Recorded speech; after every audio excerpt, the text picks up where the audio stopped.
un programa sobre educación y cultura de la agrupación Patria Compañera. Conducción general, Lucila Fauda y Alicia Villa. En la producción, Clara Rojas, Rosana Ubiaga y Armando Balbuena. Nuestras vías de comunicación: Facebook Patria Compañera, Instagram Patria Compa, Twitter Patria Compañera.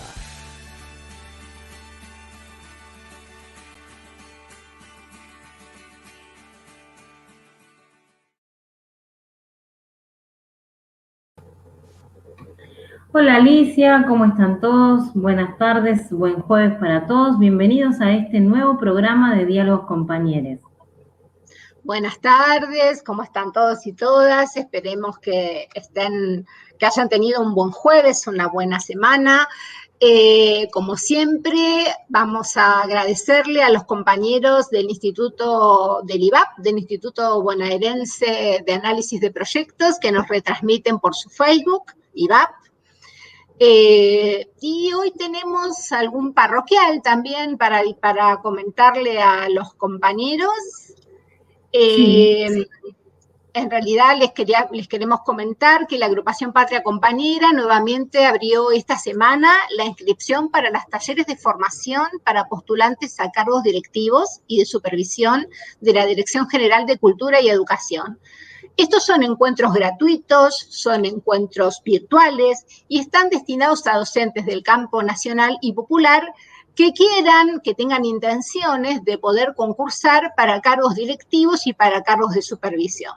El correo electrónico por el cual se pueden comunicar es patriacompanera, acuérdense que la ñ no es muy amiga de los mails, patriacompanera@gmail.com. Les recuerdo, tiene una frecuencia semanal, es de manera totalmente virtual y tienen la posibilidad de formarse gratuitamente para poder afrontar los concursos para cargos directivos y para cargos de supervisores. Perfecto. Y bueno, y vamos a agradecer una vez más a Roxana, Clara y Armando, que nos acompañan en la producción, y a Roxana particularmente en la operación técnica, a Lucio, que nos acompaña en la edición de los videos, y vamos a dar inicio al programa de hoy, que nos vamos a dedicar a hacer una entrevista a Consuelo La Negra Orellano, que es un emblema acá en la zona de La Plata, Berisso y Ensenada. Ha sido una compañera que es un emblema en la resistencia de los 60 y los 70, en tiempos de dictadura. Es una compañera que por su compromiso social, su compromiso político y su compromiso sindical durante el peronismo, que estuvo proscripto en esa época, participó de la resistencia. Nos pareció interesante entrevistarla en función de seguir con esta línea que veníamos trabajando y compartiendo en los programas anteriores, de mantener el ejercicio de la memoria activa, el ejercicio de poder seguir desentrañando y desculando lo que vino sucediendo en el pasado reciente, que es importante poder comprender y seguir debatiendo en función de reconocer esa militancia como una resistencia al neoliberalismo de los 60 y los 70, ¿verdad? Exactamente, y por ahí es importante, queremos destacar, sobre todo ahora en este mes de abril, y un poco en continuidad con la historia que después vamos a escuchar en la entrevista cuando hablemos con Consuelo, cómo en la historia de nuestro país, durante distintos momentos históricos, la lucha por la resistencia a la instauración del neoliberalismo y de las políticas neoliberales siempre ha tenido grandes actores y actrices de la resistencia, que a veces uno les pone nombre y apellido, como le podemos poner el nombre de Consuelo Orellano, de Ardetti en este momento, pero también queremos recordar en la lucha también por esa resistencia en la década del 90, por resistirse a la instauración del neoliberalismo, a la figura del maestro Carlos Fuentealba. Se han cumplido 14 años del asesinato de Carlos Fuentealba, Les recordamos que ocurrió en el marco de una huelga y de una protesta del Sindicato de Trabajadores de la Educación de Neuquén, de ATEM, que ellos venían reclamando por un aumento salarial y el pase a planta permanente de muchos trabajadores auxiliares de la docencia. No era solamente una conquista docente, sino de todo el sector que tiene que ver con educación. El gobierno de Sosvich, quien estaba como gobernador en ese momento, venía de alguna manera reprimiendo la lucha de los docentes en ese momento, y en un corte a la ruta provincial que une la ciudad de Neuquén con Chipoleti, en el puente que une esas dos ciudades, para aquellos que conocen, se ordenó a la policía que reprimieran una manifestación para evitar el corte de la ruta. ¿Que se acuerdan ustedes que era una la modalidad del corte de ruta es una modalidad instalada en los años 90, ¿no? En Cutralcó va a empezar como modalidad de protesta, ejerciendo memoria activa, como decías recién, Lucila, ¿no? Exactamente. Que perdón, Alicia, fueron emblema de muchos reclamos, de muchas manifestaciones, de una forma quizás distinta de construir la militancia y la lucha en ese momento, los derechos laborales de los pocos que quedaban con trabajos, y de poder conseguir la comida diaria de esa nueva camada de movimientos sociales que eran los trabajadores sin trabajo, ¿no? Exactamente, que eso va a aparecer fuertemente en los 90. Y recordemos que los grupos especiales de operaciones policiales, como el que dispara la granada de gas que termina matando a Fuente Alba, es una práctica que nosotros pudimos observar hace muy pocos años atrás en Gendarmería, por ejemplo, con todo lo que tuvo que ver con la represión a los hermanos y hermanas del pueblo mapuche, por ejemplo. Hubo un juicio, hubo 67 testigos, la mayoría docentes que fueron también perseguidos, reprimidos con balas de goma, que sufrieron simulacros de fusilamiento. Esto se intentó pasar por un caso de gatillo fácil, cuando en realidad sabemos que fue una decisión fuertemente planificada y una decisión que tomó el Poder Judicial y Gubernamental de la provincia de Neuquén en ese momento para reprimir a sus docentes. Y en ese sentido nos ubica también, como pasó en la década de los 70, en un atentado a la democracia y a la justicia, sobre la cual es importante pensar políticas de memoria. Exactamente. Y en ese sentido nos pareció interesante esta entrevista a Consuelo que les presentábamos al principio, y es interesante recordar la lucha de Fuente Alba, de Teresa Rodríguez, los piquetes, la situación del conflicto docente en Corrientes, en Santa Fe, en Chubut, que tenía relevancia en esos momentos y sigue teniendo relevancia ahora. Entonces nos pareció como importante poder hacer una semblanza, si se quiere, un recuerdo de esas luchas militantes y de resistencias. Y bueno, es saber que las militancias y las resistencias no las ubicamos en un solo momento histórico, como pareciera querer fijarse en la memoria de los 70, ¿no? Sino que hasta nuestros días todavía seguimos resistiendo y militando en muchos aspectos de nuestra vida. Exactamente. Bueno, como la entrevista de Consuelo es larga, nos vamos a cerrar aquí nuestra editorial, nuestro ping-pong de todos los jueves, y vamos a pasar a la sección noticias. ¿Estás por ahí, Roxana?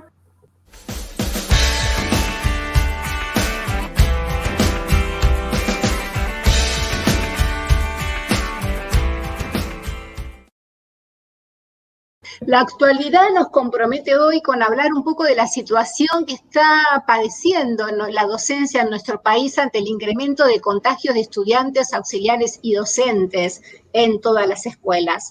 Ayer miércoles, tanto la CETERA como SUTEBA enviaron respectivamente al Gobierno Nacional y al Gobierno Provincial, en la provincia de Buenos Aires, reclamos de pronta vacunación a la docencia y cuestionamiento de la presencialidad, porque los contagios están excediendo los protocolos de cuidado establecidos en las instituciones.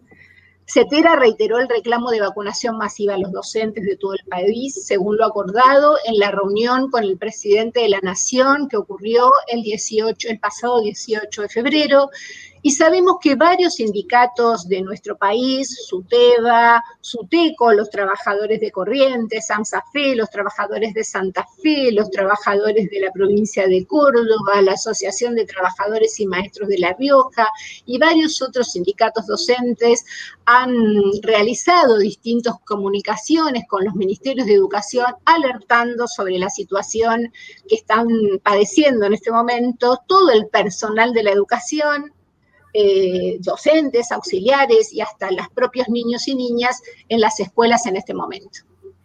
Bien, y en este sentido seguimos con las noticias gremiales. La Federación Nacional de Docentes Universitarios rechazó la propuesta salarial del 33% dividido en cuotas que van desde abril del 2020, que llegarían hasta febrero del 2022.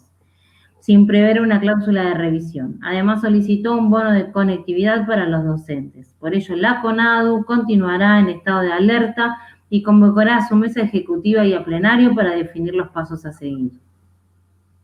En otro orden de cosas, la Cátedra UNESCO sobre Educación Superior y Pueblos Indígenas y Afrodescendientes en América Latina, que depende de la Universidad Nacional de 3 de febrero, y promueve el incremento de descendientes de pueblos originarios y afro en las universidades, llevará adelante distintas actividades de intercambio y de formación académica. En el marco de este encuentro que va a ocurrir sobre educación superior y pueblos indígenas y afrodescendientes, les queremos contar que en el censo 2010 registró que la población indígena entre 20 y 29 años, solo un 15% accede a la educación superior, en contraste con el 46% de la población general del mismo grupo etario que asiste a la universidad. Lo cual podríamos decir, además, que muy poca población indígena cuenta con el nivel secundario terminado. Por eso, esta iniciativa de la Universidad Nacional de 3 de febrero, que ya se viene desarrollando desde hace varios años, la rescatamos como una noticia interesante para seguir el tema. Bien, y en orden de cosas les contamos que hoy se inaugurará y continuará por 2 días el 13 encuentro de estudiantes y profesores de matemática en la Facultad de Ciencias Exactas, Químicas y Naturales de la Universidad de Misiones, UNAM, que tendrá como eje aprender matemáticas y aprender a enseñar matemáticas. Participarán estudiantes y docentes de profesorados de matemáticas de universidades de la región y de institutos superiores de formación docente, quienes a su vez han invitado a docentes de las escuelas secundarias donde los estudiantes avanzados realizan sus prácticas. Bien, y estas son las noticias que tenemos para hoy. Espero que les hayan interesado y como siempre les mencionamos, si tienen alguna otra noticia o alguna información que quieran darle difusión, lo pueden hacer a través de nuestras redes sociales. ¿Pasamos a la entrevista? Pasamos a la entrevista. Placa de entrevista, Roxana. Momento de entrevista. En Diálogos Compañeros.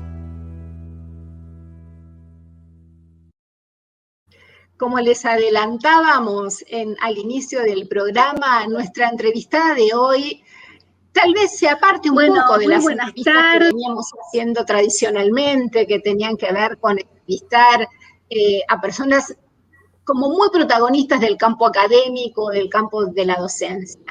Esta vez vamos a entrevistar a Consuelo La Negra Orellano de Ardetti. Ella es una militante política que comienza a hablarnos de su militancia y de la impotencia que sintió a partir del golpe cívico-militar de los años 55. Es una luchadora por los derechos laborales y defensora de los trabajadores, militante de las causas populares, delegada gremial de los frigoríficos de Berisso, organizó y participó activamente en la resistencia por el regreso de Perón, fue cofundadora de la FAP, de las Fuerzas Armadas Peronistas, del peronismo de las bases junto a Ardetti, fue protagonista del origen de la CGT de los argentinos, vinculada a dirigentes gremiales como Raimundo Ongaro, Jorge Di Pasquale, Alfredo Ferraresi, Ortega Peña. Su compañero, el gordo Ardetti, compañero de vida y de lucha, fue secuestrado y desaparecido por la dictadura genocida en 1979. A partir de ese tiempo ella trabajó como maestra, se incorporó al gremio docente y continuó desde allí su militancia y la defensa de sus compañeros. Y sobre todo, Consuelo ha brindado testimonio en los juicios por la verdad en la ciudad de La Plata, a partir del año 2000, y sus testimonios fueron muy determinantes para la condena de muchos de estos militantes genocidas en la reapertura de los juicios por la verdad. Roxana, cuando vos dispongas, compartimos la entrevista con Consuelo. Bueno, muy buenas tardes. Hoy vamos a conversar con Consuelo Orellano, que ha tenido la diferencia de darnos esta entrevista, y es un honor para nosotros, Consuelo, poder entrevistarte. Somos Alicia y Lucila. Buenas tardes, Consuelo, que todavía seguís con el nombre Armando, que gentilmente te ha acercado el teléfono para que te podamos entrevistar. Perfecto, pero le avisamos a nuestra audiencia que no es Armando, es Consuelo. Consuelo, nos gustaría por ahí charlar algunas cosas con vos que nos van a llevar como a distintos lugares que tienen que ver con recordar distintas épocas y con hacer algunos ejercicios de memoria que nos parece importante en este mes de marzo, bueno, y también un poco en abril, porque entre el 24 de marzo y después Malvinas, hay toda una serie de cuestiones que tienen que ver con la construcción de la memoria de muchas de las cosas que pasaron en la dictadura. Y como nosotros tenemos una audiencia en nuestro programa que en general son docentes y que son personas muy jóvenes y por ahí desconocen un poco, nos gustaría que vos nos cuentes cómo fue la militancia de los 60, 70, desde tu experiencia como mujer militante, como delegada en frigoríficos, que nos cuentes un poco ese clima de los 60, 70 en la militancia. Bueno, buenas tardes, chicas.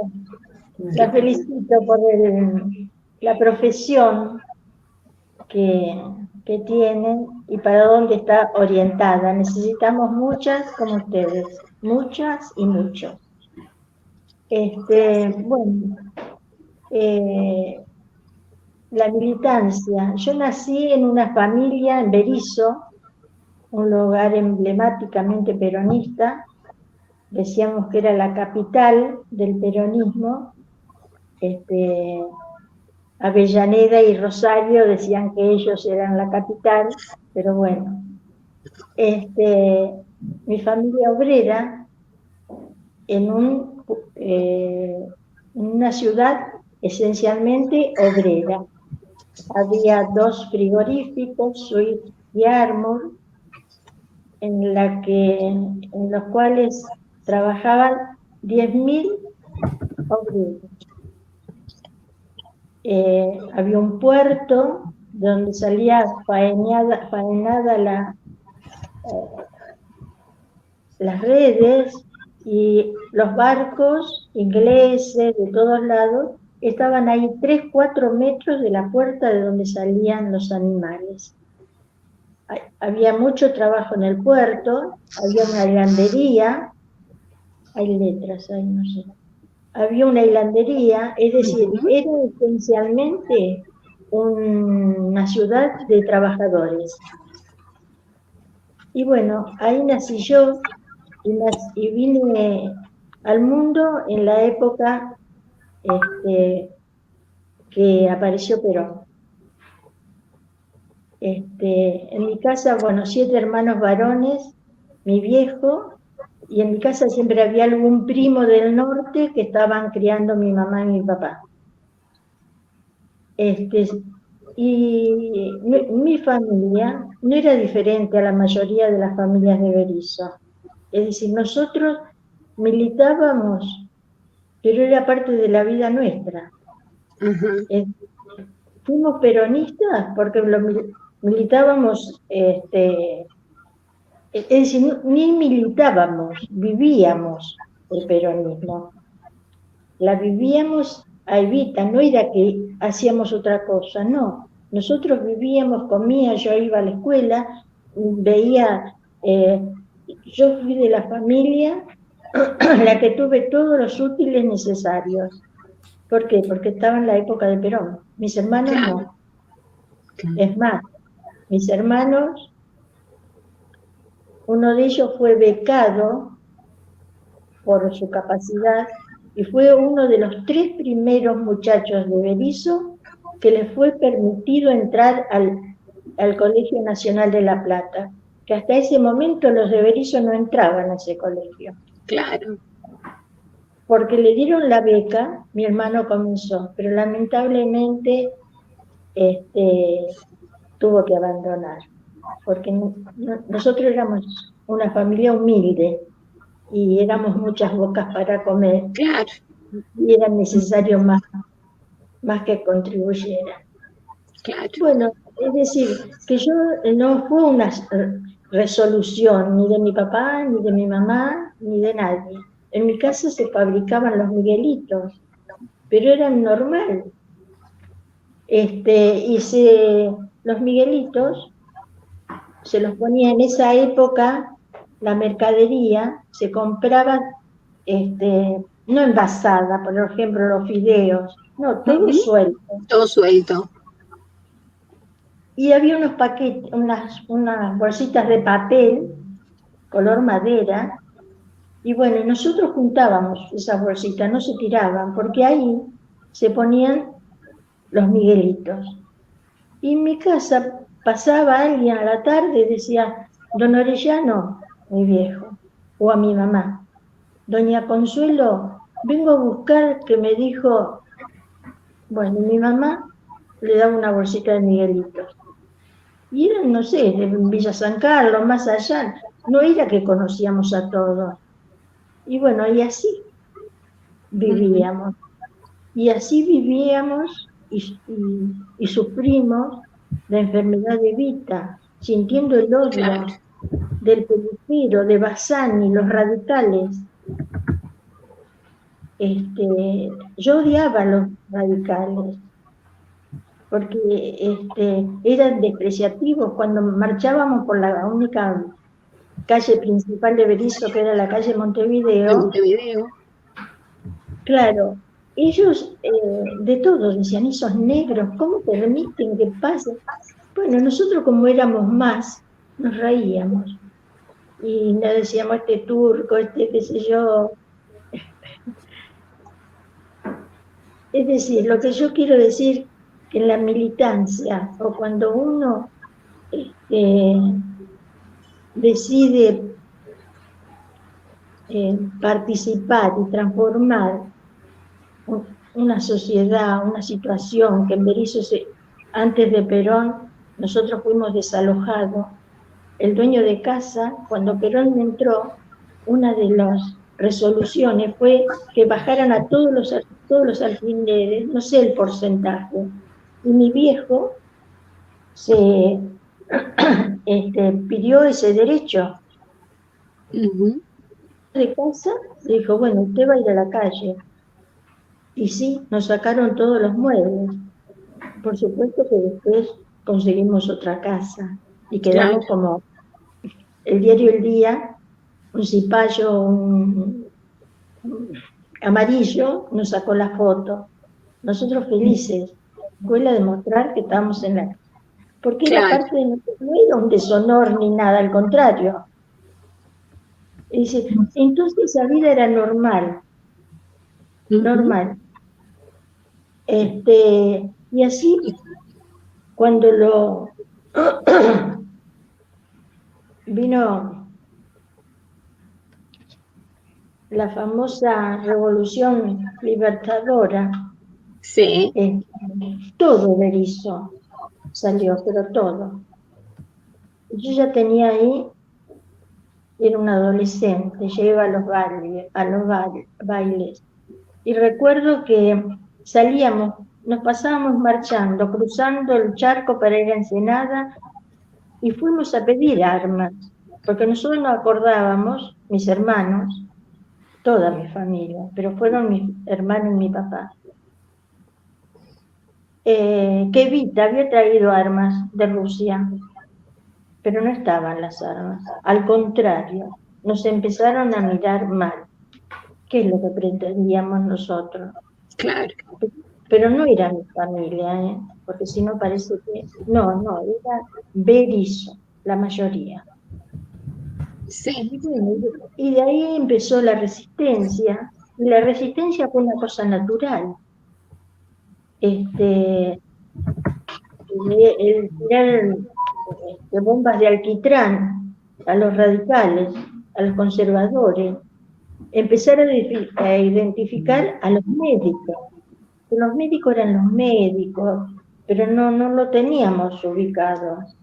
Pero a partir de las prácticas de ellos, ya el doctor Róbalo no era el doctor Róbalo solamente, era un conservador. Claro.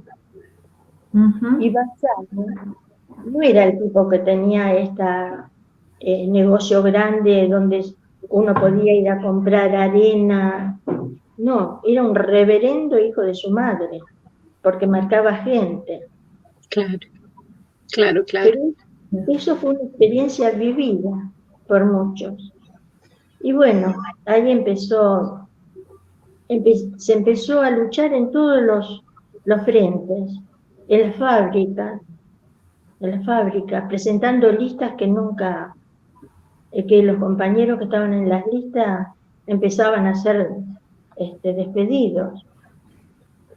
Y bueno, eso por un lado, la vivencia cotidiana que nos fue llevando a precisar y a conocernos y a reivindicar a qué sector pertenecíamos nosotros. Nosotros pertenecíamos a la clase obrera, todos éramos en Berisso, la mayoría. Claro.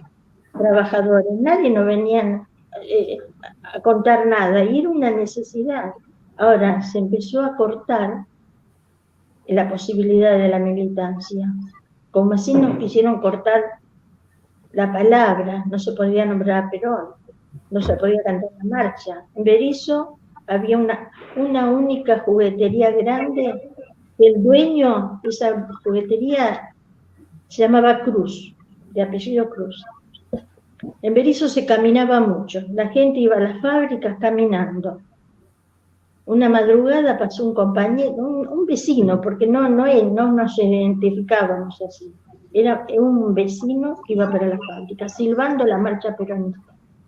Le pegó un tiro. Esa era la situación.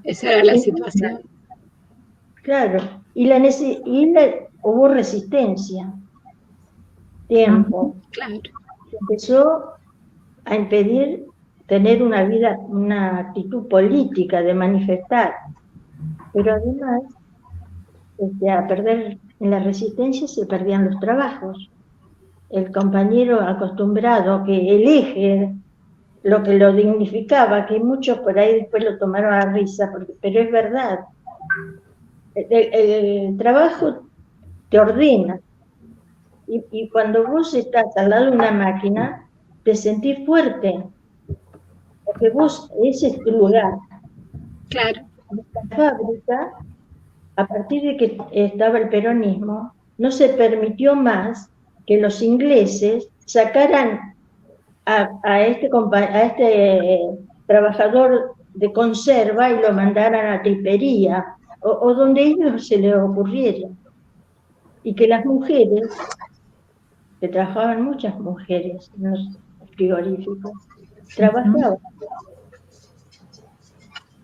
con la sangre, que en tripería era una sección donde se tiraba todo al piso, con la sangre hasta la mitad de la pierna. Claro. ¿Sabes cuál fue una de las luchas que se logró ese derecho? que le dieran botas. Claro. Y ahí estaba el peronismo, en esa reivindicación, botas. ¿Qué era eso? Pedir botas. ¿Por qué? Porque se trabajaba con suecos, con todo lo que tiene la sangre y la podredumbre de las tripas Sí, sí, hasta sí. la mitad de la pierna.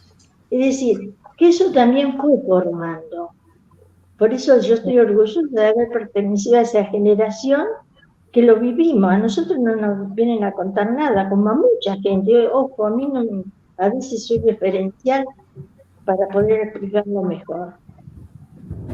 Bueno, fue la resistencia, 18 años de resistencia. Nos llevó a la misma práctica, en donde hubo reuniones con compañeros de otros países. Nosotros nos relacionábamos con Hugo Blanco, que fue después un líder peruano que estuvo muchos años preso. Bueno, los de Brasil, es decir, se nos empezó también, no solamente era Berisso, sino que esto era una cuestión, porque otros llegan con los libros, que no respeto, bárbaro, pero nosotros de conjunto llegamos, y es por eso que hay momentos que hay que decidirse y ubicarse. ¿A qué clase uno quiere pertenecer? Y Consuelo, te pregunto, ¿cómo en este pasaje de los 50, llevándote un poquito más adelante, ¿cómo se vivió en la militancia el regreso de Perón en el 73? ¿Cómo fue ese momento para la militancia peronista? Mira, nosotros a Perón siempre, por supuesto, siempre fuimos, nacimos peronistas. Claro. Y en nuestra yo pertenecía en ese momento a las Fuerzas Armadas Peronistas, sí, que era una organización clandestina, armada. Y teníamos, porque nos habíamos hecho nuestra autocrítica, que es tan necesaria y tan a veces difícil de realizar, ¿no? De nuestro pasaje a la toma de las armas y crear un foco guerrillero. Nosotros, pero no para denostar, sino para ver qué pasa. Porque nosotros decíamos, y creo que era correcto, y que es correcto, no creo, que la revolución la tiene que hacer el pueblo. Uh-huh. Eso es una frase. Ahora, si yo llego a un nivel de comprensión y decido tomar las armas, y mis vecinos que están allá, pasando la ala que por ahí estuve pasando yo, ¿y qué? El vecino dirá, bueno, qué sé yo, pero ¿y el pueblo dónde está? Entonces nosotros hicimos una revisión, y cambiamos, no dejamos las armas, pero no volvimos a realizar esas acciones que fueron de propaganda, fueron de, a veces también muy particulares de la orga. Claro. El pueblo por ahí la podría ver como algo heroico, el rescatar compañeros, sacarlos de la cárcel. Qué bárbaro. Yo me parece bueno lo que hicimos, pero no pasaba por ahí con la construcción de la organización del pueblo y para el pueblo. Claro. Y llegamos a la conclusión que teníamos que ser una herramienta que la utilizara el pueblo, que la herramienta éramos nosotros que nos poníamos a disposición y que, por ejemplo, seguimos haciendo cosas prácticas armadas, pero eran en función de la necesidad del compañero del sur, que lo estaba negreando uno de guardapolvo blanco. Entonces Claro. se charlaba. Y ahí formamos las coordinadoras. Y ahí logramos, con muchos compañeros, y algunos no peronistas, pero compañerazos, en la convicción de hacia dónde queríamos ir, de astilleros. Ahí había un órgano periodístico, creo que se llamaba El Tábano, que ellos eran zurdos, pero nosotros teníamos ahí una parte, un permiso para poner nuestro pensar. Y nos reuníamos, y bueno, y estaban los compañeros de hilandería, y estaban los de propulsora. Claro. Es decir, y era una orga que pretendía, no teníamos todos tampoco los mismos ideales o la misma intención final, pero nosotros lo que comprendimos que en esta guerra popular y prolongada faltaba el pueblo.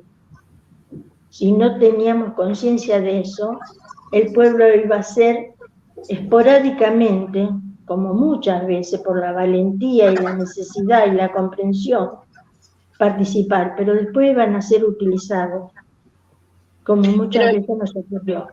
Y entonces, nosotros en la época de Perón, no tuvimos con Perón, es decir, nosotros lo teníamos calado a Perón. Eso te iba a contar. Nos formamos muchos, o nos terminamos de redondear, con John William Cook. Claro. Con Cook. Tenía su línea, por algo es que después ese joven, que era el heredero de Perón, dejó de serlo. Claro. Sí. Bueno, Y aún nosotros le quisimos pulsear a Perón. Ahora, lamentablemente, hubo organizaciones que quisieron pulsearlo al viejo. Y el viejo era el líder del pueblo, el líder. Claro. Y cuando veíamos esas columnas inmensas, nosotros éramos poquitos, que nos poníamos en contado y lo aplaudíamos también, porque realmente eran compañerazos, pero se equivocaban en pensar que esas columnas cuando marchaban era por nosotros, marchaban por la vuelta de Perón, por la vuelta del viejo. Claro. Entonces nosotros con Perón lo teníamos calado desde después de Taco. Hicimos un análisis. Claro, de Taco Ralo, sí. Claro. El rol de Perón, el rol del movimiento peronista. Eso analizamos. Porque se decía, el movimiento peronista, como todos sabemos, no es un movimiento de liberación. Es un movimiento con todas sus características, que todavía existe. Claro, pero no es un... Y ahí está, y cuando dicen, Bandor, porque por ahí compañero dice, no, pero Bandor no era peronista. Sí, era peronista.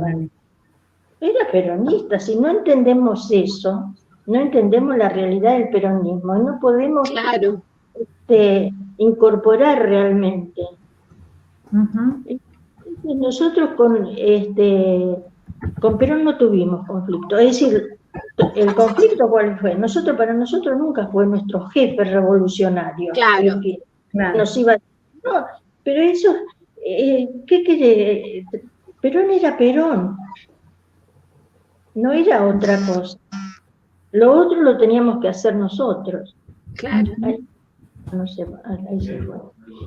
Consuelo, sí, querida. Para avanzar un poquito por ahí más en el tiempo, los compañeros nos contaron de que hacia fines de los años 70 vos comenzaste a trabajar dentro del sistema educativo, creo que fuiste docente. Entonces por ahí nos gustaría que nos cuentes un poco sobre cómo fue esa experiencia de volver a la escuela o empezar a dar clases en un contexto en donde empezaba a generarse la democracia o esta pseudo-democracia que se generó y los primeros años post-dictadura. Yo era chiquita y empezaba la escuela y tengo también hay unos recuerdos en donde era como raro, 25 años demoramos con muchos compañeros en darnos cuenta de lo que había sucedido con sus papás, por ejemplo. Me imagino que desde el lugar del docente hay como muchas vivencias de ese tipo para contar. Mira, yo comencé, yo antes de casarme a los 19 años ya era docente, ya era maestra normal nacional. Claro. Y tuve algunas suplencias. Y me acuerdo mi mamá, era una gran mujer, una de las fundadoras de la 7 de Mayo, de esa agrupación femenina, española. Mirá. Me insistía que estudiara. Bueno, yo fui y sabía lo que le significaba a mi mamá mandarme a la escuela. Nosotros éramos humildes. No quiero decir pobre porque hay otra pobreza. Nosotros, como era casi todo Berisso, humilde. Claro, sí. Y sabía lo que le costaba a ella, porque había que comprar un libro, porque, bueno. Bueno, tenías que venir a La Plata, supongo. Sí, me vine una vez, en el 70, ay, se me fue de la cabeza, cuando hubo el levantamiento de Valle, ese año. 56. Sí,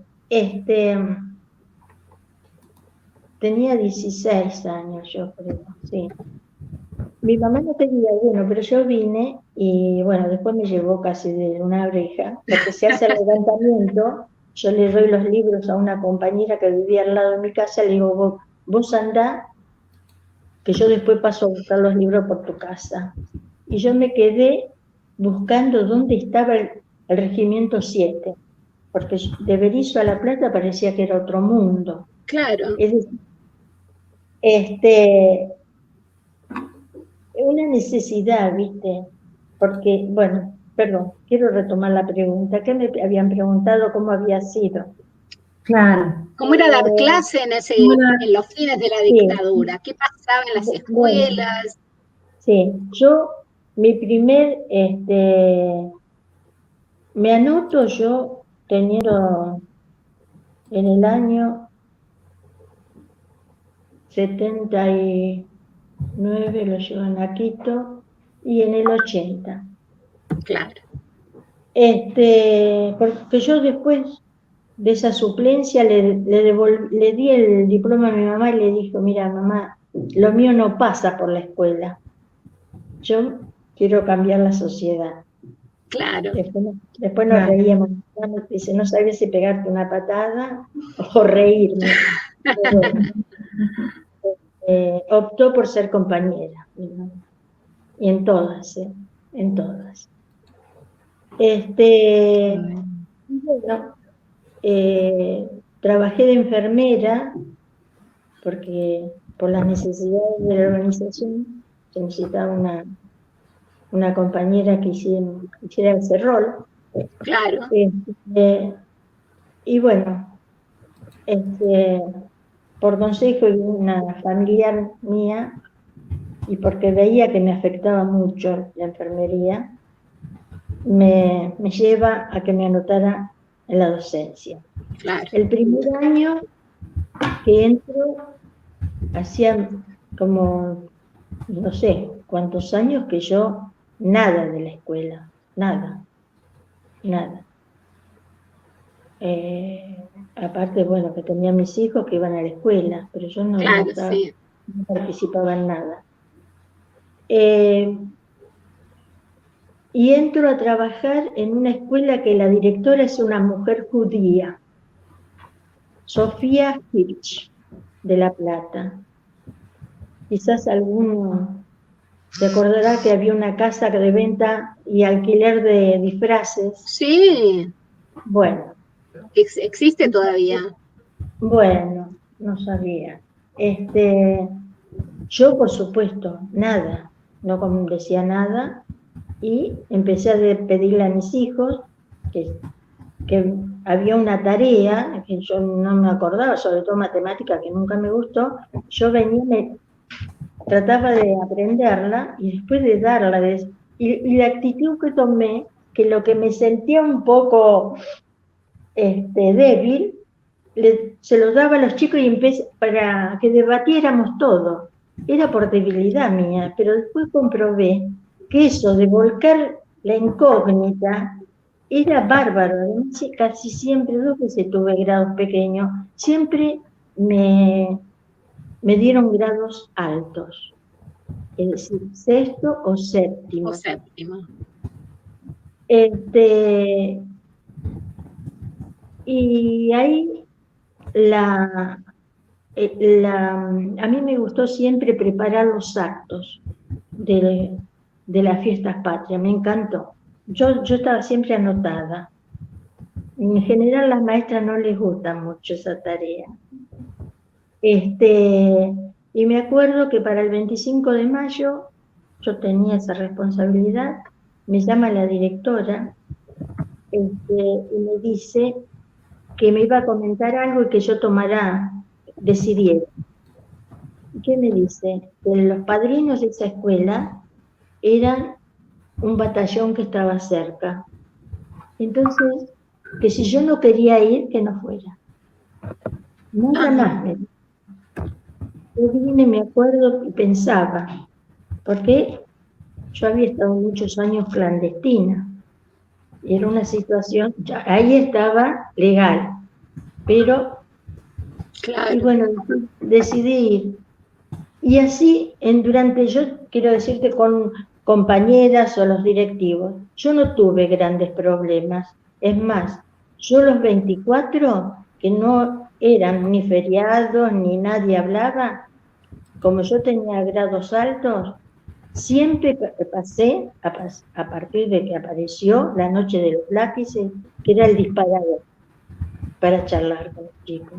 Claro. Y nunca jamás vino un directivo a mi grado, era época todavía de dictadura. Yo creo que en esto tuve, qué sé yo, el respeto de mis compañeras y de los directivos que me tocaron. Claro. Yo nunca avasallé, pero dentro de mi grado, es más, yo le decía a los alumnos, nosotros todo lo charlamos acá y cerremos la puerta.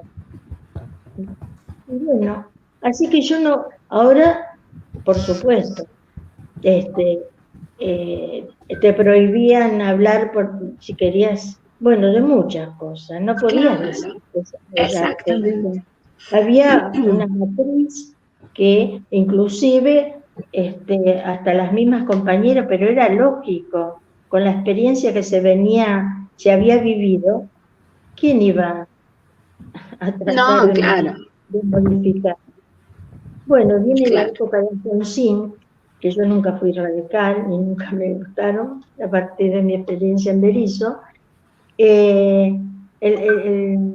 al Congreso Pedagógico, no sé si ustedes se acordarán. Sí, claro. Sí. Yo reivindico esa práctica, ese interés de Alfonsín por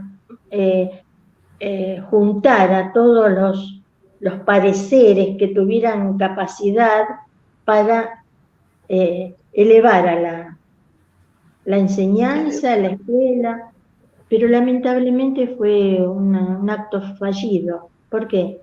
Porque le dieron mucho espacio y preponderancia a la iglesia. A la iglesia. Y a la derecha. Entonces, eso fue lamentable. En las conclusiones.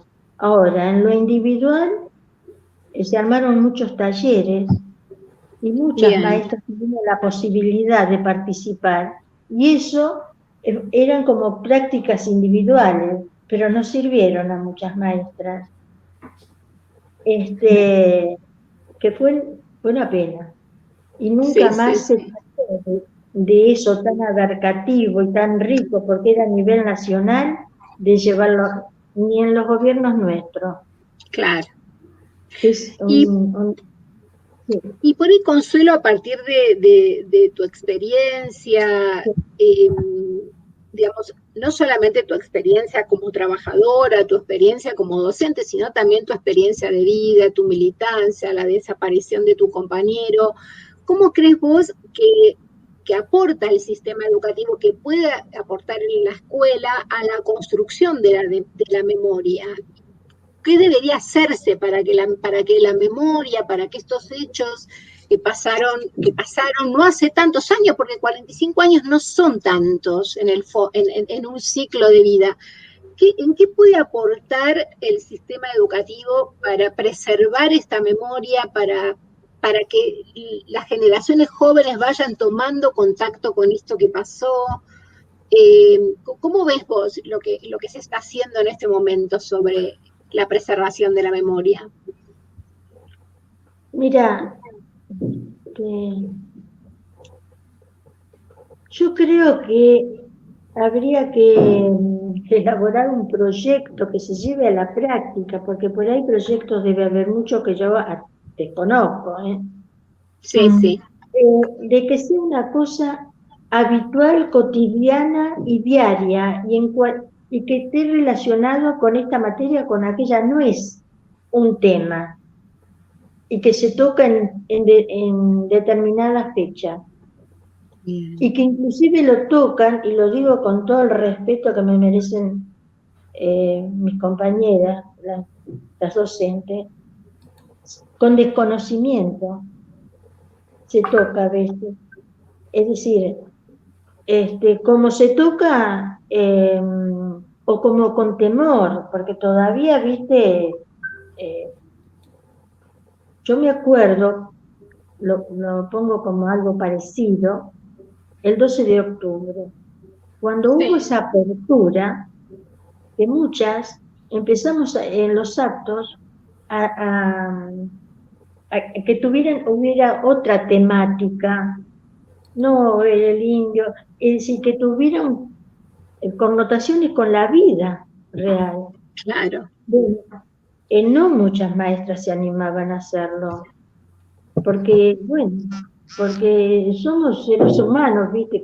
Y con todo lo que tenemos en la cabeza y también la memoria nos jode en contra, porque nos va disciplinando. Y si no lo vamos practicando con conciencia, y bueno, después queda como un tema la vaca, tema, no sé, los desaparecidos, y discúlpenme si hago una relación demasiado triste, pero es así. Entonces yo creo que en las escuelas, y hablo con todo respeto, además no estoy muy enterada, pero yo creo que cuando se forman también a las compañeras, a los docentes, también ese tema se tendría que tratar como algo de la vida, y ponernos, por supuesto, y ver y cómo hay una continuidad desde la época de la conquista hasta ahora, porque si no tampoco se puede agarrar bien. Y que los chicos eso lo vayan tomando, ¿viste? Que tengan relación, que los temas no sean un tema, no sé, separado, porque si no, yo no veo que, esto lo digo, parecido a la educación sexual. Claro. Es decir, no es algo así el tema, sino es cotidiano, hay que relacionarlo. ¿Para qué? Para que el varón y la nena vean, por ejemplo, los efectos de tener conocimiento. Lo estamos viviendo en una forma lamentable todos los días. Claro. ¿Por qué? Porque se va alimentando el machismo. No es que se corta porque nos dimos cuenta de que el patriarcado lo teníamos metido. Además, reconozcamos que a los varones los educamos las mujeres. Entonces, yo digo, este tema de los desaparecidos, no es el desaparecido, sino que acá hay proyectos de vida diferentes. Un proyecto que hay gente que sobra y que esa gente sirve para determinadas cosas. Y si después no rinde, como hay que sacarlo del sistema. Pero no tampoco con mucho trabajo, se van a caer solos. Es decir, y nosotros no, nosotros tenemos que tener un proyecto de inclusión, pero eso tiene que ir desde el jardín, ir preparando proyectos educativos que desde el jardín los chicos vayan ubicándolos. Lamentablemente, nosotros seguimos pasándole más, iba a decir guita, que no corresponde, pasándole más plata a los institutos privados y dejando caer nuestras escuelas y no valorando, y las vuelvo a reivindicar a los docentes este año de pandemia, la actitud de la mayoría de los docentes, que cumplieron todas las funciones. Si no vamos modificando eso, y bueno, y lo otro va a proseguir, ¿viste? Y en un momento, no sé, quedará como ahí pensando, ¿no? Claro. Pero sin duda, Consuelo, es una tarea muy importante esto de sostener la memoria que vos decías al principio, desde el contar las historias hasta trabajarla en relación a, que eso es un poco lo que dice el diseño curricular, de no trabajar la memoria solamente el 24 de marzo, sino poderla relacionar con todos los otros contenidos. ¿Sí? Que es muy, muy importante eso. Bueno, creo que hemos llegado al final, ¿no, Ali, de la entrevista? Sí, no tenemos, me parece, más preguntas en la galera. Te hemos sacado más tiempo del que prometimos, Consuelo, pero bueno, fue un placer para nosotros escucharte. Seguramente después va a haber algunas preguntas de la audiencia o algo, así que te las pasamos para que vos sepas. Quiero contarles, chicas, que a mí esto me entusiasman cuando empiezo, ¿no? A verlas, a conversar, pero me cuesta mucho, porque no sé cuánto puedo aportar, ¿viste? Entonces es un conflicto para mí. Claro. Pero bueno. Pero sin duda todo su relato y todo lo que nos contó es muy importante en esto de que conversamos de que es importante mantener viva la memoria, porque desde la experiencia más chiquita o la experiencia más importante podemos darle difusión a lo que pasó en algún momento de nuestra historia. Entonces todas las historias de vida y las historias cotidianas siempre son importantes para poder trabajar en ese ejercicio. Gracias. Y ojalá en las escuelas hubiese más historias de primera mano, ¿no? No del libro, sino de aquel que la vivió, aquella que la vivió y puede dar por suerte, sobrevivió y puede dar testimonio de eso. Así que te recontra agradecemos porque, como te decíamos, tenemos un público joven y esperamos que este tipo de entrevistas les despierte la inquietud por entender un poquito más. Así que muchas gracias. Muchas gracias, Consuelo. Hasta luego. Bueno, muy interesante la entrevista de Consuelo, ¿no? Muy interesante, un testimonio, bueno, como le explicábamos un poco a Consuelo de primera mano, tal vez muchos y muchas sobrevivientes de distintas cosas, como el programa anterior, Carlos Giordano, Recordando Malvinas, o Consuelo ahora y su experiencia militante, los 60, 70, los 90, nos aportan tanto, ¿no? Para entender que la historia tiene más de una versión, que muchos hemos sido educados bajo esa mirada de la historia mitrista, que permitía un solo relato construido sobre los héroes y las epopeyas. Y me parece que Consuelo, también Carlos, probablemente el programa pasado, nos enseñaron que la historia la hacen personas en lo cotidiano, ¿no? Hombres y mujeres en lo cotidiano, hombres y mujeres de a pie. Parece que ojalá tengamos muchos testimonios más como los de Consuelo y muchos Consuelos viviendo más tiempo para poder escucharlas. Roxana, pasamos a la placa, así continuamos y damos cierre al programa.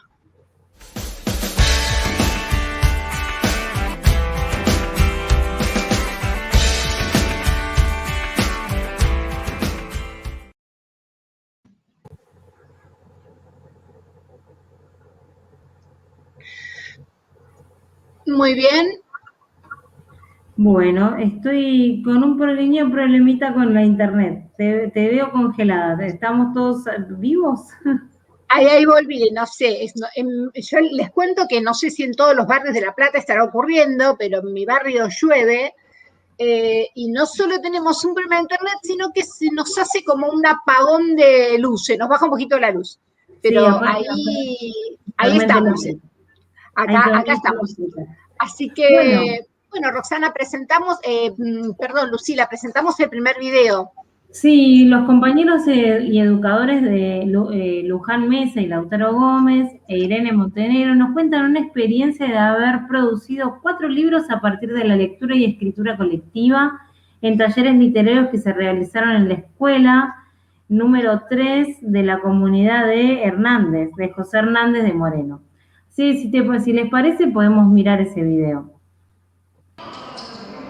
Buenas tardes, este video es para los compañeros de Patria Compañera, para comentarles de la experiencia de haber escrito 4 libros de poemas, de cuentos también, que considero ante todo que fue un trabajo y una realización colectiva, ya que en los mismos se incluyen textos de otros compañeros y obviamente el arte gráfico a través de una compañera de arte visuales como es Irene Montenegro, y se dio en un contexto siempre de pensarlo no como una cuestión de egocentrismo ni de vanidades individuales, sino de ponerlo en función de un colectivo superador, ya que todo lo recaudado de la venta del libro siempre fue para diferentes causas, o para la escuela, para que las estudiantes puedan realizar algún viaje o para bancar algún centro cultural que teníamos en ese momento, o ahora para la agrupación teatral que conformamos con diferentes chicos todos de la escuela pública y de los barrios del conurbano profundo, de este Moreno que queremos tanto. Así que los invito a aquellas personas que tienen sueños y esperanzas que la pongan en funcionamiento. Bueno, hola, mi nombre es Lautaro Bejarano, soy compañero de Luján, del grupo de teatro Caete de Culo. Él hace un tiempo me hizo llegar los libros que puedo componer a pulmón, también con compañeros. Y la idea de poder ver y escuchar y sentir la voz de un allegado, de un compañero que vive el día a día trabajando,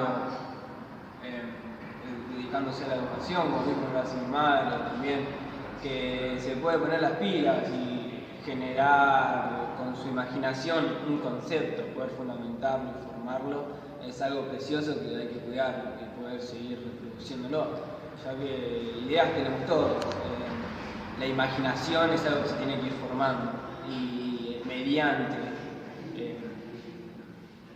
estos eventos, estas cosas que se van dando, que un compañero pueda hacer un libro, que es algo hermoso, se va compartiendo y se va reproduciendo, que ideas tenemos todos, es re lindo poder expresarlo.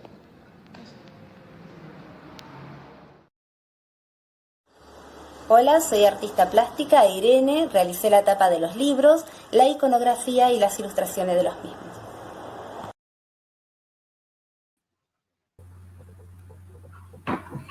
Bueno, súper interesante la experiencia de los chicos, ¿no? Súper interesante la experiencia de los chicos. Le agradecemos a la comunidad de la Escuela 3 de José Hernández de Moreno por habernos acercado a este video. Nos encanta poder mostrar desde aquí, desde Diálogos Compañeros, lo que trabajan las escuelas, lo que trabajan los docentes, lo que trabajan los pibes. La verdad que todos aquellos, como dijo Lucila hoy al principio del programa, que tengan algún material o que nos quieran acercar a alguna noticia, se comunican con nuestras redes, que nosotros los contactamos para poder seguir promocionando lo que hacen en desde las escuelas. Simplemente para terminar, les recordamos que el 10 de abril es el Día Nacional del Investigador Científico. En estos tiempos los investigadores y las investigadoras, científicos y científicas, tienen mucho que ver con las apuestas a la vida en estas épocas de pandemia. En esta fecha particular recordamos al médico y farmacéutico argentino Bernardo Cuisey, que en 1947 recibió el Premio Nobel por los descubrimientos y avances científicos que realizó en torno a las glándulas pituitarias y que fue un poco el que generó una tradición de investigación en la biología molecular aquí en Argentina, que es un área en la que nos seguimos destacando. Y su trayectoria, su reconocimiento internacional marcó también un punto de inflexión para la ciencia en Argentina, así que está bueno recordarlo y desearles, un poquito anticipado, porque hoy es 8, pero a todos los científicos y las científicas que la pelean en nuestro país en las buenas épocas, cuando hay políticas de ciencia y técnica afines al desarrollo de la ciencia y técnica y que resisten fuertemente en aquellas épocas en que la ciencia y la técnica es mandada a lavar platos. Bien, bueno, y para terminar agradecemos a la audiencia los mensajes que nos están dejando. No sé si Alicia llegás a rescatar alguno. La verdad que les seguimos agradeciendo mucho por siempre estar firmes escuchándonos. Y si no, es todo por hoy. Nos volvemos a encontrar la semana que viene para seguir compartiendo Diálogos Compañeros. Muy bien, muchas gracias y nos vemos el próximo jueves.